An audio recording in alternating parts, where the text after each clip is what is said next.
몬태나의 평화로운 주택단지, 단 20초 만에 벌어진 6살 소녀의 늑대 무리 습격 사건. 늑대 문제로 골머리를 앓고 있는 지역은 많지만 그중 몬태나는 심각한 지역 중 하나입니다. 통계에 따르면 전년 대비 어린이 위협 신고 평균 34건, 연간 가축 피해 156건 증가, 주거지역 침입은 전년 대비 78% 증가로 심각한 상황이죠. 상황을 해결하기 위한 지역 사회의 수많은 대책이 실패로 돌아간 그때 도입된 천년의 역사를 지닌 한국 진돗개 그들이 보여준 놀라운 이야기를 시작합니다. 그 전에 잠깐 1초면 누를 수 있는 좋아요 한 번만 눌러주시면 영상 제작에 큰 힘이 됩니다. 안녕하세요. 저는 몬태나 미줄라 외곽 파일리지 하이츠에 사는 레이첼 데이비스입니다. 남편 제이크와 6살 딸 엠마와 함께 살고 있어요. 3년 전 이곳으로 이사 왔을 때만 해도 이렇게 끔찍한 일을 겪게 될 줄은 상상도 못했습니다. 처음 이사 왔을 때 파일리지 하이츠는 완벽한 주거 단지였어요. 새로 개발된 깨끗한 거리, 잘 정돈된 공원, 친절한 이웃들, 특히 뒤편이 드넓은 글레이셔 국립공원과 인접해 있다는 것이 이사를 결정하게 된 큰 이유였죠. 도시의 편리함과 자연의 평화로움을 동시에 누릴 수 있는 곳이라 생각했거든요. 3년간은 정말 평화로웠습니다. 엠마는 또래 아이들과 마당에서 뛰어놀았고 주말이면 가족 모두 뒷산 하이킹을 즐겼어요. 제이크는 건설회사에서 일하며 집 근처에서 다양한 프로젝트를 맡았고 저는 마케팅 회사에서 재택근무를 하며 엠마를 돌볼 수 있어서 만족스러웠죠. 하지만 점차 불안한 소식들이 들려오기 시작했습니다. 처음에는 인근 목장에서 송아지가 사라졌다는 정도였어요. 그때까지만 해도 큰 문제라고 생각하진 않았습니다. 야생동물과 가축 간의 자연스러운 충돌 정도로 여겼거든요. 그러다 충격적인 일이 일어났습니다. 우리 맞은편 밀러 가족의 보더콜리 럭키가 새벽 조깅 중에 늑대 무리에게 습격을 당한 거예요. 럭키는 온 동네의 인기자였고 영리하고 민첩한 개조차. 늑대의 먹이가 될 수 있다는 사실에 모두가 충격을 받았죠. 밀러 부부는 럭키를 찾기 위해 일주일 내내 산을 뒤졌지만 결국 털과 목걸이 조각만 발견할 수 있었습니다. 그 후로 비극은 계속됐어요. 옆집 패커드 가족의 레브라도 믹스가 사라졌고 그 다음은 화이트 가족의 페르시안 고양이가 실종됐습니다. 주민 커뮤니티 게시판에는 매일같이 새로운 제보가 올라왔어요. 어젯밤 11시경 뒷마당에서 늑대 울음소리를 들었어요. 오늘 아침 6시 조깅 중에 늑대 3마리와 마주쳤는데 도망가지도 않더라고요. 밤중에 아이방 창문 앞에서 늑대가 서성거려서 깜짝 놀라 잠에서 깼습니다. 이런 글들이 하루에도 5-6개씩 올라왔습니다. 우리 주민회도 여러 대책을 시도했습니다. 각 가정마다 동작 감지 고강도 조명을 설치했는데 처음 2주일은 효과가 있는 것 같았어요. 하지만 늑대들은 금세 적응해버렸습니다. 오히려 밤에 불빛을 따라 더욱 접근하는 것 같았죠. 다음으로 늑대 기피 냄새 스프레이를 정기적으로 살포했지만 이것도 한 달을 넘기지 못했습니다. 비가 오면 씻겨나가고 바람이 불면 효과가 반감됐거든요. 심지어 전문 사냥꾼까지 고용했는데 늑대들의 학습 능력이 너무 뛰어나서 오히려 더욱 교활해지기만 했어요. 그래도 저는 여전히 안일했습니다. 우리 집은 괜찮겠지라는 생각으로 살았던 거죠. 엠마는 항상 제 눈앞에서만 놀았고 해가 지기 전에는 반드시 집 안으로 들어왔으니까요. 남편 제이크가 밤에는 창문을 꼭 잠그자 할 때도 너무 신경을 쓰지 않았습니다. 과민하게 반응하는 거 아니야 라고 말했던 게 기억나네요. 주민회장님이 발표한 우리 동네의 늑대 출몰 통계는 충격적이었습니다. 새벽 4시, 6시, 저녁 7시, 9시에 집중적으로 나타났고 특히 우리 집이 있는 공원 인접 구역이 가장 위험하다는 거였어요. 그제서야 조금 긴장하기 시작했지만 그때까지만 해도 직접적인 위험을 실감하지는 못했습니다. 그러다 지난주 목요일 모든 것이 바뀌었어요. 평화로운 오후 4시 15분경 봄날의 따스한 햇살이 마당에 가득했고 엠마는 여느 때처럼 자신이 가장 좋아하는 그네를 타며 놀고 있었죠. 거실 창문 너머로 아이가 잘 보였기에 저는 컴퓨터 앞에서 마케팅 기획서를 작성하고 있었어요. 그때만 해도 이게 우리 가족의 마지막 평화로운 순간이 될 줄은 몰랐습니다. 그날의 기억은 아직도 생생합니다. 평화로운 오후 제이크는 지붕 위에서 겨울 동안 손상된 싱글을 교체하고 있었어요. 매번 미뤄두었던 일이라며 사다리를 타고 올라가 망치 소리를 내며 작업하고 있었죠. 엠마는 아빠가 일하는 모습을 보며 그네를 타고 있었고 저는 거실에서 그 모습을 지켜보고 있었어요. 그때였습니다. 갑자기 어디선가 나타난 늑대 3마리가 엠마를 포위하기 시작했어요. 아빠 무서워요. 엠마의 비명에 제이크가 고개를 돌렸습니다. 지붕 위의 도구들을 모두 떨어뜨리고 사다리에서 뛰어내려 망치를 휘두르며 아이를 향해 달려갔죠. 늑대들은 제이크가 달려오는 소리에 잠시 뒤로 물러났지만 완전히 도망가지는 않았어요. 저는 컴퓨터를 밀쳐내고 현관으로 뛰어갔지만 당황해서 문잠금 장치가 잘 풀리지 않았습니다. 손이 떨려서 문을 여는데 몇 초를 허비하는 동안 제이크는 엠마를 안고 재빨리 집 안으로 들어왔습니다. 엠마는 다행히 물리지는 않았지만 극심한 공포에 시달렸어요. 그날 밤부터 야뇨 증상이 시작됐고 잠들기 전까지 계속 울면서 늑대가 올까봐 무섭다고 했습니다. 소아과에서는 급성 스트레스 반응이라고 진단했지만 구체적인 치료법은 시간이 지나야 한다는 말뿐이었어요. 그날 이후로 우리 동네는 완전히 달라졌습니다. 아이들은 더 이상 마당에서 놀지 않았고 유치원 버스를 기다리는 아이들 곁에는 반드시 성인이 동행하게 됐어요. 매일 아침 등교 시간, 우리 부모들은 야구 방망이나 호루라기를 들고 서 있어야 했습니다. 한 달 전만 해도 상상도 못했던 일들이 일상이 되어버렸어요. 쓰레기통은 반드시 차고 안에 두어야 했고 애완동물은 밤낮으로 집안에서만 키워야 했죠. 저녁 산책은 꿈도 꾸지 못했고 아이들의 실외 활동은 완전히 중단됐습니다. 엠마는 창문 밖을 내다보는 것조차 무서워하게 됐고 밤마다 부모 침실로 들어와 잠들곤 했어요. 특히 충격적이었던 건 옆 동네에서 일어난 사고였습니다. 파일리지 초등학교 2학년 남자아이가 체육시간 중에 늑대 무리와 마주친 사건이었죠. 다행히 순찰 중이던 교내 경비원이 발견해서 큰 사고는 면했지만 이제 늑대가 학교까지 침입하기 시작했다는 사실에 모든 학부모들이 공포에 떨었습니다. 지역 경찰은 순찰을 강화했지만 그들도 뾰족한 수가 없었어요. 총기 사용은 주거 지역이라 위험하다고 했고 포획도 늑대의 지능 때문에 쉽지 않다고 했습니다. 심지어 일부 경찰관들은 이제 인간이 늑대의 영역을 침범한 거니 적응해야 한다는 말까지 했어요. 몬태나 어류야 생동물공원청에서는 늑대가 보호종이라며 생태계 균형을 위해 필요하다는 입장만 되풀이했죠. 주민회의는 매주 열렸지만 뚜렷한 해결책은 나오지 않았습니다.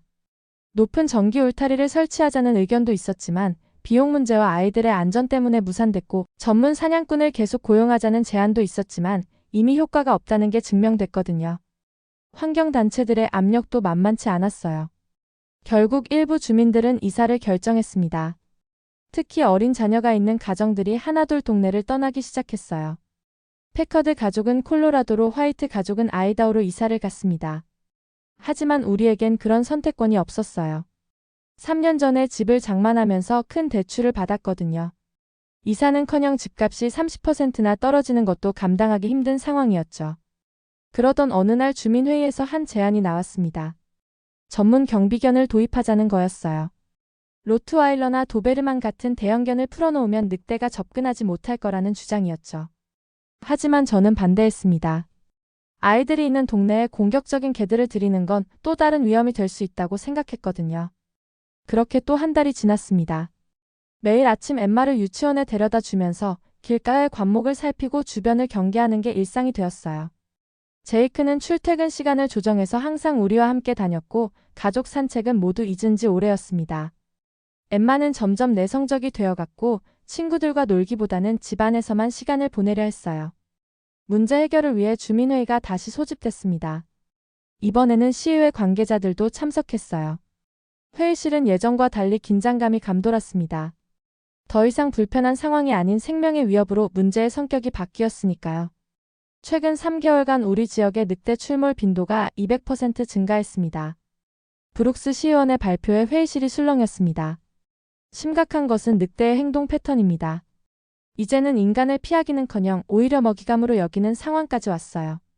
전문가들의 분석도 이어졌습니다. 몬태나 대학교 야생동물연구소의 캐서린 박사는 도시 개발로 인해 늑대의 서식지가 줄어든 것이 주요 원인이라고 설명했어요. 하지만 당장의 해결책으로 이어지진 않았죠. 물리적인 방법으로는 한계가 있습니다. 동물행동학자 톰슨 박사의 말이었어요. 전기 울타리는 아이들에게 위험하고 총기 사용은 주거 지역에서 불가능합니다. 고강도 조명은 이미 실패했고 냄새 스프레이도 효과가 제한적이죠. 그때였어요. 뒤쪽에서 조용히 손을 든 분이 있었습니다.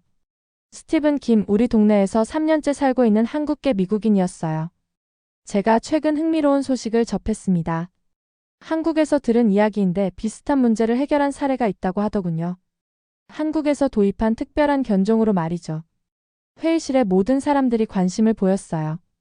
스티브는 태블릿을 꺼내 자료를 보여주기 시작했습니다. 진돗개라고 합니다. 한국의 천연기념물인데 수천 년 동안 한반도 산악 지역에서 늑대와 맞서 싸워온 견종이라고 해요. 특히 놀라운 건 영리함과 용맹성의 균형이 뛰어나다는 겁니다. 스티븐의 설명은 계속됐죠. 진돗개는 단순한 맹견이 아니라 상황 판단력이 뛰어난 지능형 견종이라고 했습니다. 공격성은 있지만 그것이 무분별하게 나타나지 않는다는 점, 특히 아이들에게는 온순하다는 점을 강조했어요. 고구려 시대부터 한반도에서 늑대 퇴치에 활용됐고 지금도 한국의 산간 지역에서는 야생동물로부터 가축을 보호하는 역할을 하고 있다고 했습니다. 하지만 일부 주민들은 회의적이었어요. 낯선 견종을 들여와서 또 다른 위험을 만드는 게 아니냐는 우려였죠. 저도 처음에는 그런 생각이었습니다. 엠마의 사고 이후로 어떤 개도 믿을 수 없었거든요. 로트와일러나 도베르만 같은 대형견들도 결국 아이들에게는 위험할 수 있다고 생각했으니까요. 그런데 스티븐이 보여준 다음 자료가 우리의 생각을 바꾸어 놓았습니다. 한국 강원도의 한 목장에서 진돗개 2마리가 늑대 무리 5마리와 맞서 싸운 영상이었어요. 진돗개들은 단순히 싸움만 한 게 아니었습니다. 목장의 양들을 안전한 곳으로 유도하면서 동시에 늑대의 접근을 차단하는 놀라운 지능을 보여줬죠. 더욱 인상적이었던 건 늑대와 같은 무리 사냥 본능을 가지고 있으면서도 인간에 대한 절대적인 충성심을 보인다는 점이었어요. 영상 속 진돗개들은 목장 주인의 아이들 근처에서는 완전히 온순한 모습을 보였지만 늑대가 나타나자 즉시 경계 태세로 돌변했습니다. 영상을 본 주민들의 반응은 뜨거웠습니다. 하지만 우리는 신중하게 접근하기로 했어요. 먼저 전문가들의 검증이 필요했죠.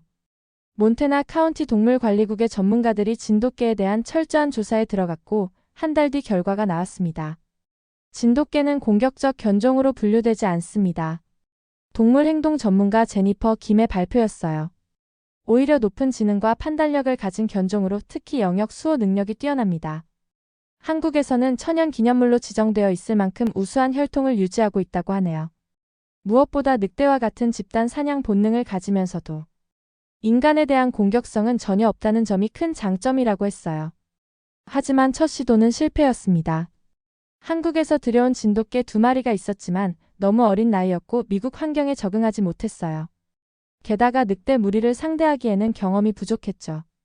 다행히 큰 피해는 없었지만 이 실패로 또다시 주민들의 불신이 커졌습니다.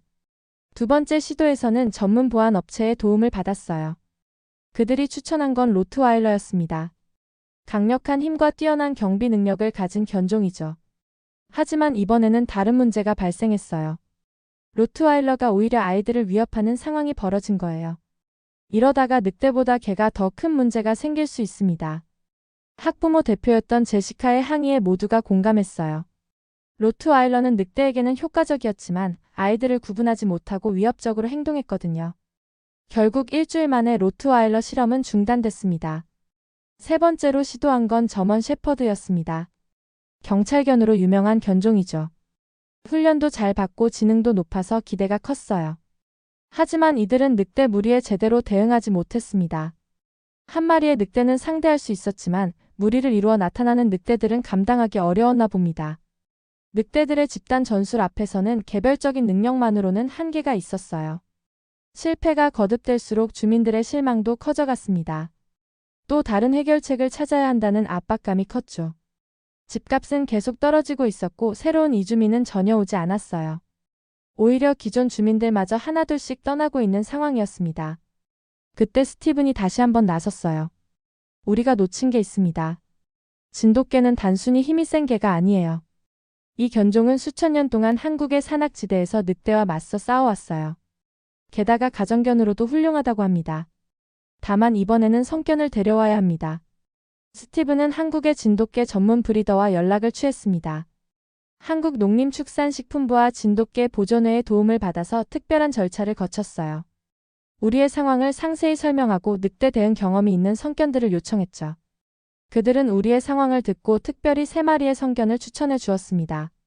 모두 4살 이상의 경험 많은 개체들이었어요.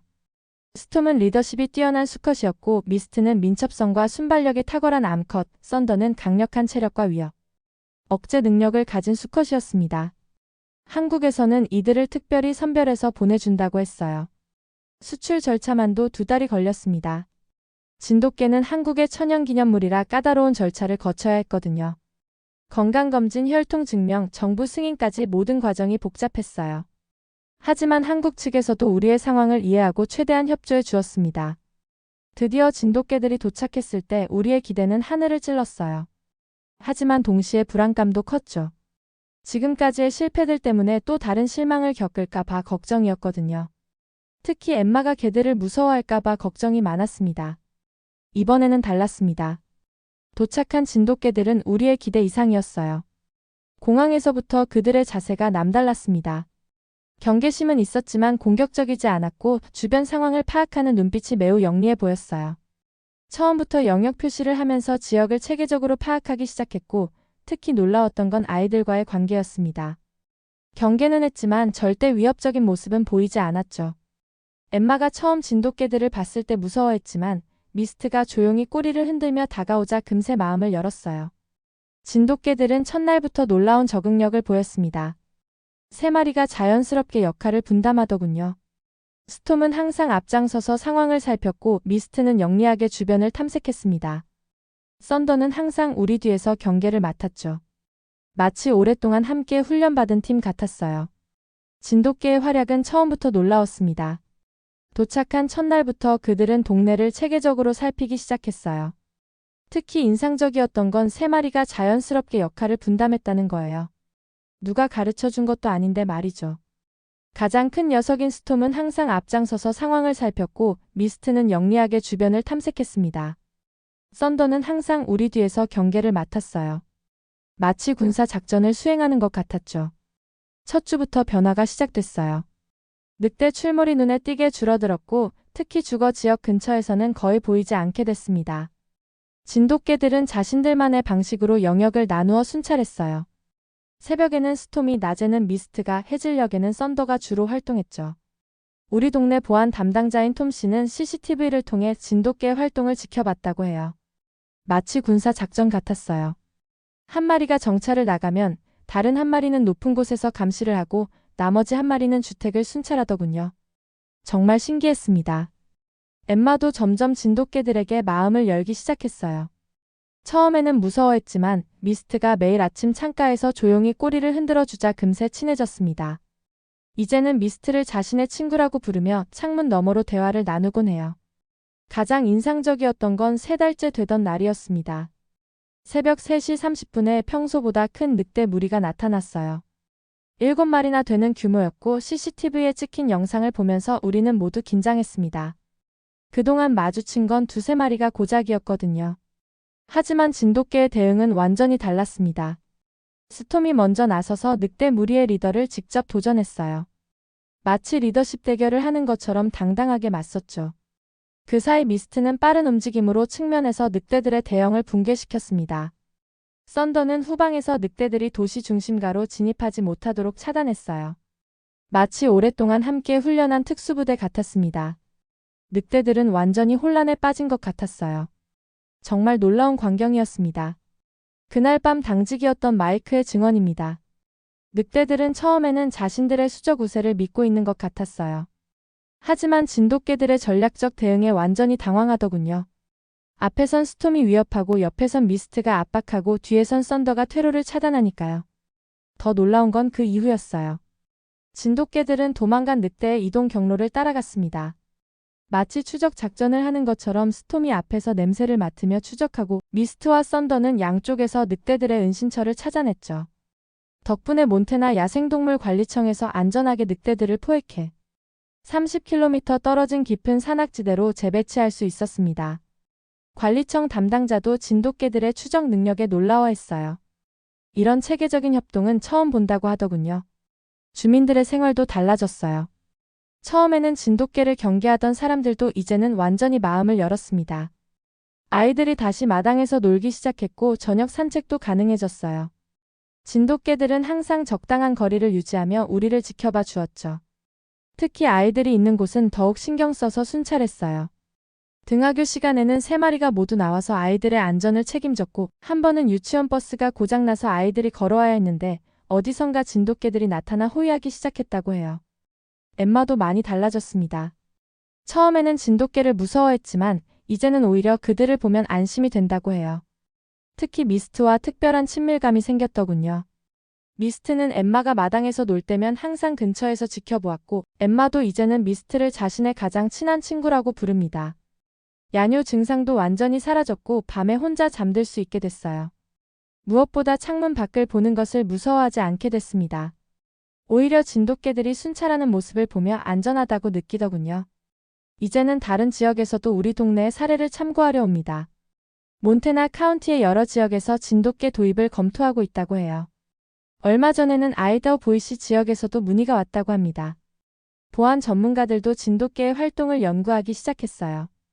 특히 그들의 순찰 패턴과 위험 상황 대처 능력이 주목을 받고 있죠.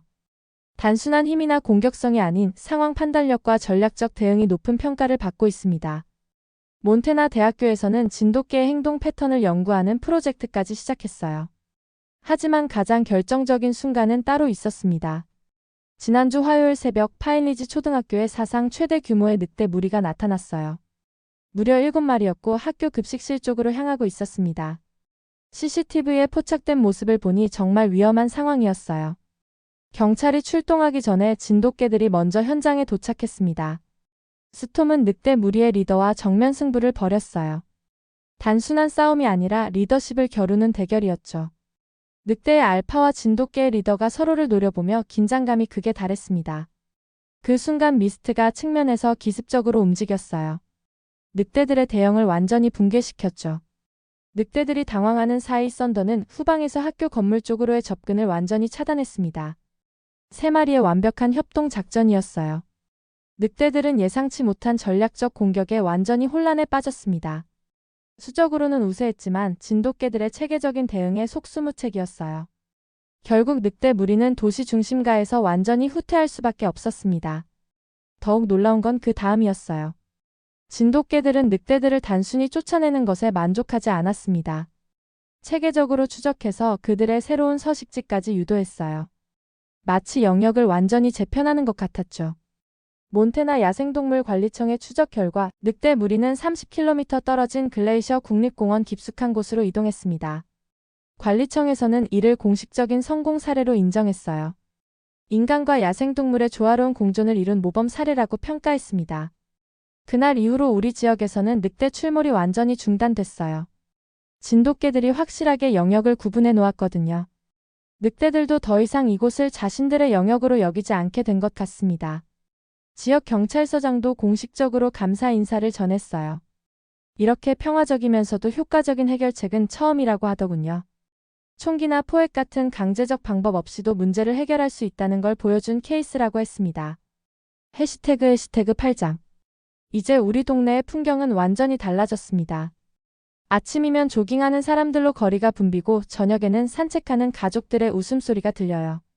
놀이터에는 다시 아이들의 제잘거림이 가득하고 마당에서는 반려동물들이 평화롭게 뛰어놀죠.